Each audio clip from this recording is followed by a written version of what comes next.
Shalom, selamat berjumpa kembali dengan saya Pastor Seprin di vlogs Paroki Santo Yakobus Marissa. Kali ini saya akan membawakan vlog dengan tema Sakramen Baptis.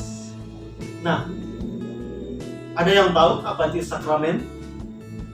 Tentu sudah banyak yang tahu bahwa sakramen itu berasal dari bahasa Latin sacramentum, artinya menjadikan kudus, menjadikan suci atau sakral.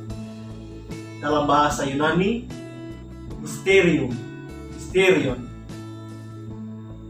yaitu sesuatu yang suci.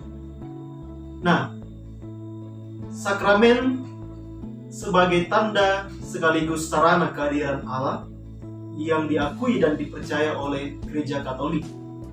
Dalam tradisi Gereja Katolik, kita mengenal 7 sakramen. Sakramen baptis, penguatan, ekaristi, tobat atau rekonsiliasi, pengurapan orang sakit, perkawinan, dan tabisan.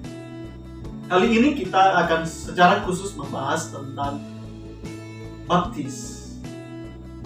Baptis berasal dari kata Yunani baptise atau baptismos, yang berarti mencelupkan ke dalam air atau membasuh dengan air. Nah, sakramen baptis adalah sakramen di mana orang dibaptis dan dengan demikian dilahirkan kembali menjadi anggota umat Allah dan dibersihkan dari segala dosa serta diangkat martabatnya ke martabat ilahi sebagai anak Allah. Dengan menerima sakramen baptis, orang dimasukkan ke dalam paguyuban umat beriman yang percaya kepada Yesus Kristus, yang disebut gereja dengan segala hak dan kewajibannya. Dengan demikian, sakramen baptis menjadi pintu gerbang dari semua sakramen lainnya. Artinya, orang tidak bisa menerima sakramen lain sebelum dia menerima sakramen baptis. Maka saya akan mengutip sedikit dari kitab suci. Apa dasarnya? Dalam Injil Matius pasal 28 ayat 19 dituliskan, "Karena itu pergilah, jadikanlah semua bangsa muridku dan baptislah mereka dalam nama Bapa dan Anak dan Roh Kudus, dan ajarlah mereka melakukan segala sesuatu yang telah kuperintahkan kepadamu." Nah, itu dasar biblis yang bisa kita dapatkan dari kitab suci. Di kitab hukum kanonik juga kita bisa mendapatkan mengapa orang harus dibaptis.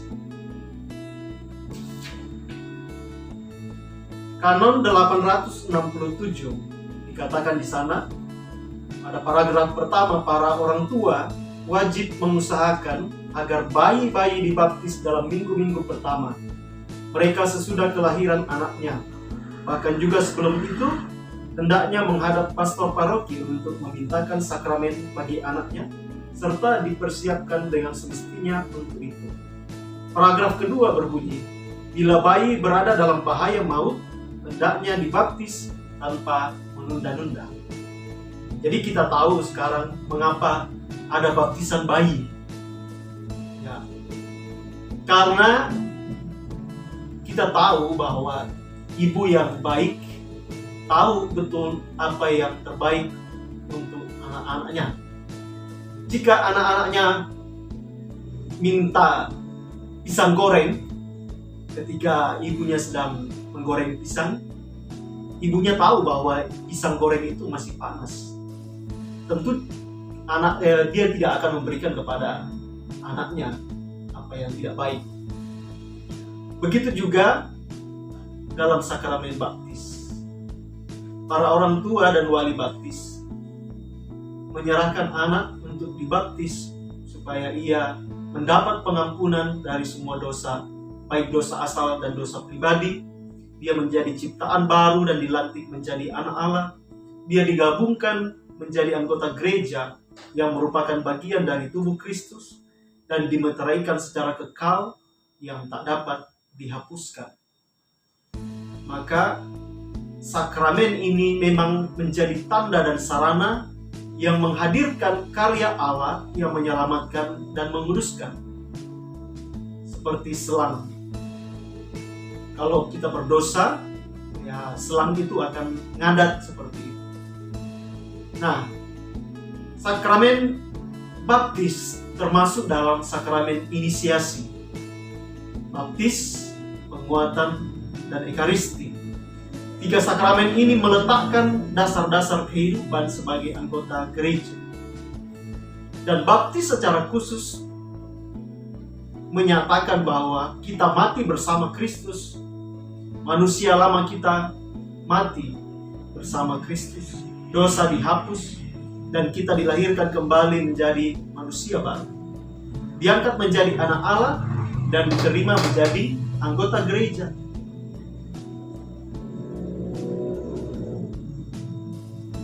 Rumah kalau dibiarkan berumput, maka ular akan masuk membuat sarang.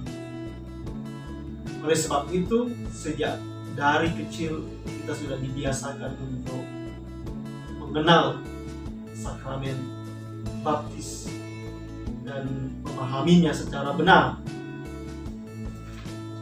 Saya masih akan mengutip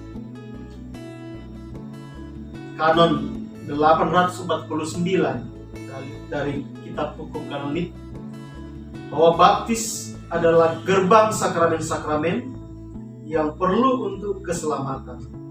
Entah diterima secara nyata atau setidak-tidaknya dalam kerinduan, dengan mana manusia dibebaskan dari dosa, dilahirkan kembali sebagai anak-anak Allah, serta digabungkan dengan gereja, setelah dijadikan serupa dengan Kristus oleh materai yang tak terhapuskan.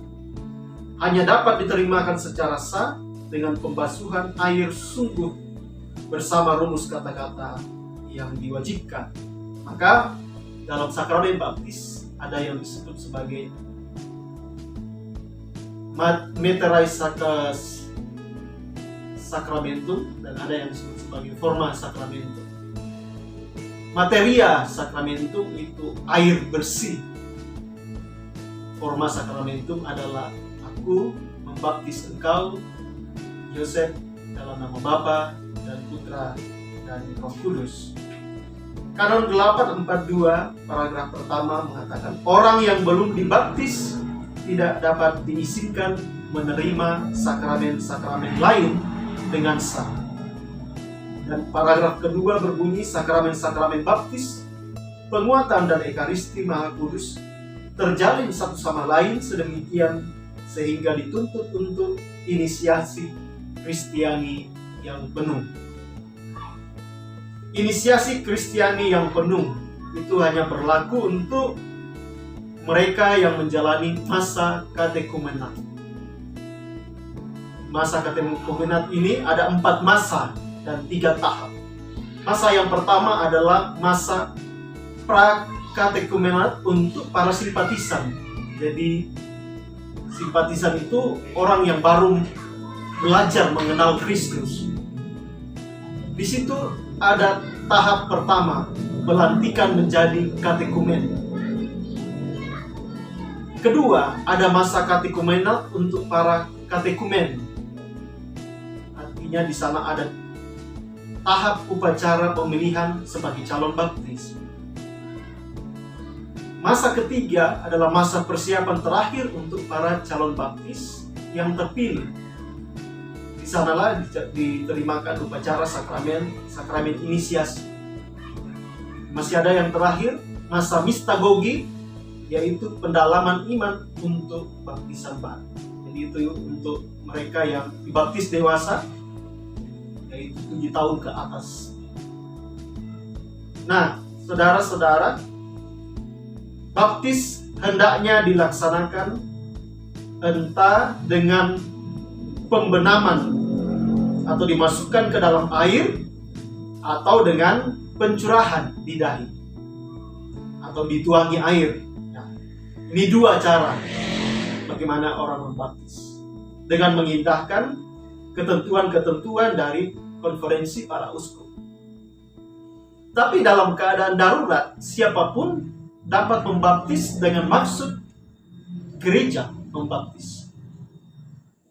Misalnya di padang gurun terjadi sesuatu yang membuat seseorang hampir meninggal atau mau mati, dia kehabisan udara atau dia dehidrasi, maka siapapun bisa membaptis dalam keadaan darurat. Meskipun dia haji, kalau dia tahu rumusan forma sakramentum, dia juga dapat membaptis, tentu saja dengan air bersih, air yang mengalir. Yosef, aku membaptis engkau dalam nama Bapa dan Putra dan Roh Kudus. Saudara-saudari, sahabat yang terkasih, masih banyak pertanyaan-pertanyaan tentang sakramen baptis. Tapi yang saya ungkapkan di sini hanya bagian-bagian yang saya rasa penting. Di luar keadaan darurat, tempat yang biasa untuk baptis adalah gereja atau ruang doa. Di Kanon 857 paragraf 1. Meskipun baptis dapat dirayakan pada hari apapun, namun dianjurkan agar pada umumnya dirayakan pada hari Minggu atau jika dapat pada malam Paskah. Ini yang kita lakukan, sering sekali kita lakukan baptisan pada hari Minggu dan sedapat mungkin pada malam Paskah. Hendaknya orang tua atau wali baptis dan pastor paroki menjaga agar jangan memberikan nama yang asing dari cita rasa Kristiani. Maka kita selalu mengambil nama baptis dari orang-orang kudus. Kita tidak sembarang mengambil nama, sehingga cita rasa Kristianinya masih tetap ada.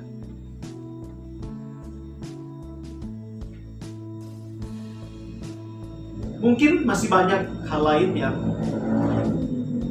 ingin kita cari tentang sakramen baptis, namun waktu hanya singkat untuk kita bertemu. Kali ini saya hanya dapat mengungkapkan sekian. Nanti pertemuan berikutnya kita akan menggali lebih lanjut apa yang ada di sana, rahasia apa yang terkandung dalam sakramen baptis. Tuhan memberkati.